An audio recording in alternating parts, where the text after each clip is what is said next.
So hello everyone, कैसे हैं आप सब। आई होप कि आप सब बहुत अच्छे होंगे। और आज की वीडियो में बताने वाली हूँ कि आप किसी भी एग्ज़ाम की तैयारी कर रहे हैं तो उसमें जो जीएस का पोर्शन होता है वो बहुत इंपॉर्टेंट रोल प्ले करता है। और मैं अपने ब्लॉग में भी शेयर की हूँ कि जीएस का जो आपको तैयारी करना है वो कितना इंपॉर्टेंट है। आप लोग क्या करते हैं या हम लोग क्या करते हैं कि मैथ पे ध्यान देते हैं, रीजनिंग पे ध्यान देते हैं, इंग्लिश पे ध्यान देते हैं, इवन कंप्यूटर पे भी ध्यान देते हैं। और जीएस जो होता है आपका पार्ट, हम लोग करंट अफेयर भी अच्छे से पढ़ते हैं, लेकिन जो जीएस का पार्ट होता है उसको हम लोग स्किप कर देते हैं, उस पर हम लोग अच्छे से ध्यान ही नहीं देते हैं। जबकि जो जीएस का पार्ट है वो समझिए एक समुद्र की तरह है, जिसमें आप जितना पढ़ेंगे उतना आपके लिए कम होगा। तो कोशिश कीजिए कि सबसे पहले अपने जीएस को स्ट्रॉन्ग कीजिए। तो मैं आज की वीडियो में बताने वाली हूँ कि आप जीएस को स्ट्रॉन्ग कैसे करेंगे, कैसे तरीके से पढ़ेंगे, कौन से बुक आपके पास होने चाहिए, ये सभी चीज़ों पे मैं आज डिस्कस करने वाली हूँ। तो चलिए वीडियो को स्टार्ट करते हैं। उससे पहले अगर आप मेरे चैनल पर नए होंगे तो चैनल को सब्सक्राइब कर लीजिएगा, वीडियो को लाइक कीजिएगा और शेयर कीजिएगा और कॉमेंट जरूर कीजिएगा अपने सजेशन देने के लिए। तो बात कर रही हूँ मैं जीएस को स्ट्रॉन्ग करने का, मतलब एग्ज़ाम का बात वो है जीएस। तो जीएस में हम लोग लापरवाही कर देते हैं, सोचते हैं कि जब पढ़ लेंगे बाद में, तो उसी के कारण से जो आपका एग्ज़ाम है वो कुछ कुछ नंबर से रह जाता है और आपके पास पछतावा के अलावा कुछ दूसरा रास्ता नहीं रह जाता है। तो पछताने से अच्छा है कि अगर आपको स्टार्टिंग में ही सही गाइडेंस मिल जाता है तो उस पर आप उसको फॉलो करके आप उसको पा सकते हैं, सफलता को पा सकते हैं। तो बात करूँगी मैं जीएस को। तो सबसे पहले मैं जितना भी एग्ज़ाम अभी तक दी हूँ उससे मुझे ये मैं अपने आप में की हूँ कि जीएस का जो रोल है वो बहुत ज़्यादा इंपॉर्टेंट है। और अगर आप पीछे रह जाते हैं तो बस जीएस के कारण ही पीछे रह जाते हैं, चाहे वो सीटेट हो, यूपीपीसीएस हो, यूपीएससी हो, या कोई भी एग्ज़ाम है। मान लीजिए कि सीजीएल है, आप झारखंड सीजीएल दें या पीजीटी, कुछ भी एग्ज़ाम आप दे रहे हैं तो आपका जीएस जो है वो बहुत स्ट्रांग होना जरूरी होता है। इवन टीचिंग एग्ज़ाम भी आप देते हैं तो उसमें भी जीएस का बहुत इंपॉर्टेंट रोल प्ले करता है। भले ही छोटा पोर्सन में ही पूछा जाए लेकिन पूछा जाता है, जीके के फॉर्म में भी पूछा जाता है। तो मान लीजिए कि आपको जीएस को स्ट्रॉन्ग करना है।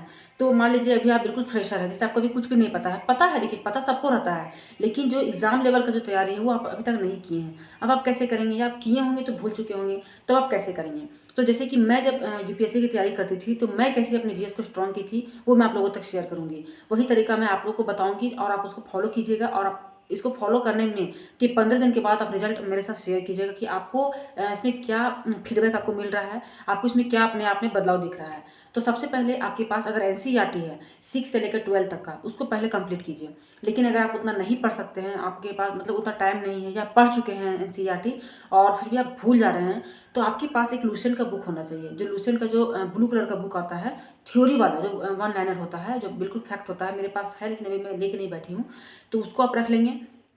दूसरा बुक आपका जो आता है लुसेंट का, जो ऑब्जेक्टिव आता है वो ग्रीन कलर का बुक होता है, आप उसको रख लेंगे। ये 2 बुक जो आपके लिए है ये बहुत ही रामबाण का काम करता है, ये सारे एग्जाम में बहुत ही इंपॉर्टेंट रोल प्ले करता है। यहाँ आप चाहे कितने भी हाई लेवल के एग्जाम की तैयारी कीजिए, अगर जीके को आपको स्ट्रॉन्ग करना है, जीएस को स्ट्रॉन्ग करना है, तो यही 2 जो बुक है ये आपके लिए बहुत बेनिफिट होगा। ये छोटा भी होता भी है, मतलब ज़्यादा लेंदी भी आपको नहीं लगता है, और पढ़ने में आपके लिए अच्छा रहता है। अब होता क्या है कि जो लुसेंट है वो बहुत हद तक लोगों को बोरिंग लगता है, सबके लिए बोरिंग होता है, मेरे लिए भी बोरिंग बहुत ज़्यादा लगता है अभी भी, और लगता था। तो उसको, उससे मैं बाहर कैसे निकली, मैं तो उसको कैसे तैयारी करने लगी मैं। तो मैं क्या करती थी कि जैसे कि हिस्ट्री है, सबसे ज़्यादा जो आपका जो क्वेश्चन पूछा जाता है वो हिस्ट्री से पूछा जाता है और पॉलिटी से पूछा जाता है। क्योंकि जो आपका आर्टिकल है उस आर्टिकल्स में ही आप फंस जाते हैं कि कौन सा आर्टिकल है, कितना आर्टिकल का है, तो इसमें आपको बहुत ज़्यादा दिक्कत होता है। तो आप क्या करेंगे कि सबसे पहले हिस्ट्री में आपका एनिसेंट है, मिडाइवल एंड मॉडर्न है, ठीक है। 3 पोर्शन आपका है जिसमें लुसेंट में दिया गया है। उसको आप क्या करेंगे कि डेली कम से कम आप उसको पढ़ेंगे। कोशिश कीजिए कि उसको 20 दिन में कंप्लीट करने की। आप एक टारगेट लेके चलिएगा कि आपको 20 दिन तक करना है। 20-20, 30 दिन, 30-30 दिन इस तरह से आप करके चलेंगे। तो मान लीजिए कि सबसे पहले आप टारगेट कीजिए कि आप पहले एनिसेंट हिस्ट्री पढ़ रहे हैं और साथ में आप ज्योग्राफी का भी कुछ पोर्शन पढ़ रहे हैं, मतलब सबका पोर्शन आपको लेकर के चलना है। तो इससे क्या होगा कि आपका सारा सब्जेक्ट का तैयारी होता जाएगा। देखिए, मैं अगर चाहूँ तो मैं ये बोल दूँ कि आप 1 महीना हिस्ट्री की तैयारी कीजिए, 1 महीना ज्योग्राफी की तैयारी कीजिए, लेकिन अब उतना टाइम नहीं है आप लोगों के पास। मान लीजिए कि आप हिस्ट्री की तैयारी कर रहे हैं और अचानक वैकेंसी आ गया, आपको उसको फिल करना है, तो आप क्या कहेंगे कि अभी आप हिस्ट्री की तैयारी कर रहे हैं? नहीं, आपको ऐसा टारगेट बनाना है कि आप जैसे एडिशनल हिस्ट्री लेके चल रहे हैं तो आप पॉलिटी का भी कुछ पोर्शन लेके चलेंगे, ज्योग्राफी का भी कुछ पोर्शन लेके चलेंगे। बस आपको ये जो 3 पोर्शन है, हिस्ट्री, पॉलिटी और ज्योग्राफी, ये पहले अगर आप स्ट्रॉन्ग कर लेते हैं, और साइंस का जो पोर्शन है, साइंस में भी जो लुसेंट पे दिया हुआ है उसको ही आपको कवर करना है। साथ में कोशिश कीजिए कि सबको लेकर के चलने का, और सैटरडे और संडे उसको रिवाइज कीजिए। जो भी आप पढ़े हैं पूरे वीक उसको आप रिवाइज कीजिए। ये तरीका है तैयारी करने का। आप पहले लुसेंट का पढ़ेंगे जो फैक्ट है, उसके बाद आप क्या करेंगे, रिवाइज कैसे करेंगे। रिवाइज आप संडे और सैटरडे को क्या करेंगे, जो उसका ऑब्जेक्टिव आता है उससे आपका रिविजन हो जाएगा। क्योंकि जो आप थ्योरी में पढ़ रहे हैं वही आपका ऑब्जेक्टिव में होगा, तो उसको आप टिक करेंगे। आपके अंदर एक अंडरस्टैंडिंग लेवल डेवलप होगा आपके अंदर कि हाँ आप इतना जानते हैं, आपके अंदर कॉन्फिडेंट आएगा और उसको आप रिविजन करेंगे। इसी तरह तरह से करते हुए आप सारे सब्जेक्ट को आप कवर कर सकते हैं। ये मेरा तरीका है करने का। आप चाहें तो आप इसको फॉलो कर सकते हैं। दूसरी बुक आती है घटना चक्र की, जो हर सब्जेक्ट का आता है, जैसे हिस्ट्री हो गया, पॉलिटी हो गया, ज्योग्राफी हो गया, साइंस हो गया, हिंदी हो गया, इंग्लिश हो गया, सबका आता है घटना चक्र का बुक। आप उसको भी रख के पढ़ सकते हैं। उसमें क्या फ़ायदा है कि आपका जो क्वेश्चन जो पूछे गए हैं सारे एग्जाम में पीसीएस के, वो तो आपका उसमें होगा ही, साथ में उसमें एक्सप्लेनेशन भी किया गया होता है। मान लीजिए कि आप कुछ पढ़ रहे हैं सिंधु सभ्यता के बारे में, तो उसमें जो आंसर है, साथ ही आपको उसका थ्योरी भी दिया है, मतलब उसको आपको एक्सप्लेन भी किया गया है। तो आप एक ही चीज़, एक ही जगह पे आप दोनों चीज़ पढ़ सकते हैं। तो इससे भी आपको ये बेनिफिट होगा। और लूसेंट और घटना चक्र को मेरा बताने का ये पर्पस है, इससे क्या होगा कि आपको ये पता चलेगा कि कौन-कौन से एग्जाम में कौन क्वेश्चन पूछा गया है। तो अगर आप पढ़ेंगे तो आपको ये नहीं लगेगा कि पता नहीं पूछेगा कि नहीं पूछेगा। आपके अंदर एक कन्फ्यूजन नहीं रहेगा।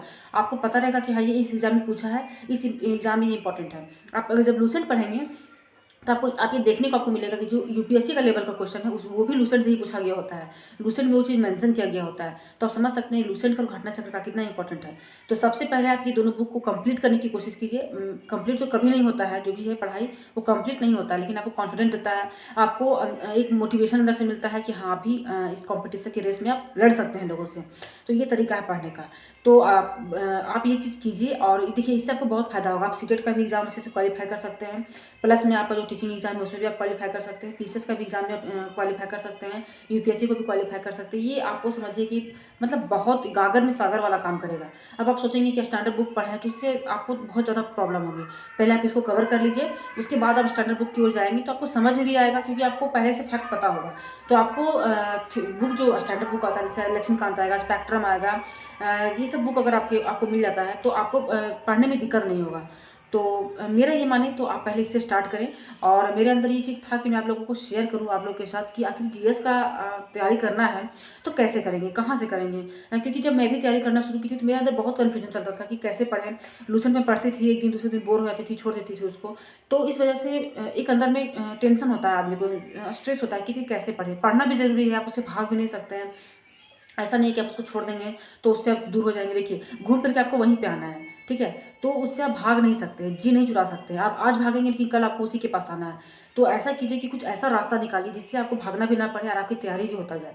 तो ये तरीका शेयर कर रही हूँ आप लोगों को, बताइएगा ये तरीका कैसा लगा आप लोगों को? पढ़िएगा और अपना जो भी फीडबैक आपका होगा आप वो कमेंट के ज़रिए शेयर कर सकते हैं। और आप ये ज़रूर बताइएगा कि मेरे जो वीडियोज़ हैं वो आपको कैसे लगते हैं और आप किस तरह के मतलब क्या टॉपिक पे वीडियो देखना चाहते हैं, ब्लॉग के अलावे वो आप ज़रूर मेंशन करें। तो मैं कोशिश करूँगी आप लोगों तक वीडियो लाने की। तो आज का वीडियो यहीं तक है, मिलूँगी ऐसी और वीडियो के साथ, तब तक के लिए बाय बाय, टेक केयर।